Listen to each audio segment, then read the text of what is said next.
ഓസ്ട്രേലിയക്കെതിരായ പരമ്പരയിലെ ഒന്നാം ക്രിക്കറ്റ് ടെസ്റ്റിൽ യശസ്വി ജയ്സ്വാളിനൊപ്പം KL രാഹുൽ ഇന്ത്യയുടെ ഓപ്പണറാകും. ക്യാപ്റ്റൻ രോഹിത് ശർമ്മ പെർത്തിൽ കളിക്കില്ലെന്ന് ഉറപ്പായതോടെയാണ് രാഹുൽ ഓപ്പണറുടെ റോൾ ഏറ്റെടുക്കുന്നത്. വാക്ക സ്റ്റേഡിയത്തിൽ 22-നാണ് ഒന്നാം ടെസ്റ്റ് തുടങ്ങുന്നത്. രണ്ടാമത്തെ കുഞ്ഞ് പിറന്നതിനെ തുടർന്നാണ് ഓപ്പണറായി കളിക്കുന്ന രോഹിത് ശർമ്മ പിന്മാറിയത്. കുടുംബത്തോടൊപ്പം കൂടുതൽ സമയം ചെലവഴിക്കാനാണ് പെർത്തിലെ മത്സരത്തിൽ നിന്നും വിട്ടുനിൽക്കുന്നതെന്ന് രോഹിത് അറിയിച്ചു. വൈസ് ക്യാപ്റ്റൻ ജസ്പ്രീത് ബുംറയാണ് പെർത്തിൽ ടീമിനെ നയിക്കുക.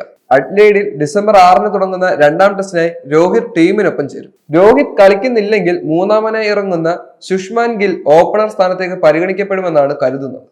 എന്നാൽ പരിശീലന മത്സരത്തിനിടെ പരിക്കേറ്റതിന് ഗില്ലിന് തിരിച്ചടിയായിരുന്നു. വിരലിനേറ്റ പരിക്ക് സാരമുള്ളതാണെങ്കിൽ ഗില്ലിന് 2 ആഴ്ചയെങ്കിലും വിശ്രമം വേണ്ടിവരും. ശനിയാഴ്ച പരിശീലന മത്സരത്തിനിടെ രാഹുലും കൈമുട്ടിന് പരിക്കേറ്റ് പുറത്തുപോയത് ആശങ്ക പരത്തിയിരുന്നു. എന്നാൽ ഞായറാഴ്ച രാഹുൽ പരിശീലനത്തിനിറങ്ങി. ചികിത്സയോട് രാഹുൽ നന്നായി പ്രതികരിക്കുന്നതായി ടീം ഫിസിയോ വ്യക്തമാക്കിയിരുന്നു.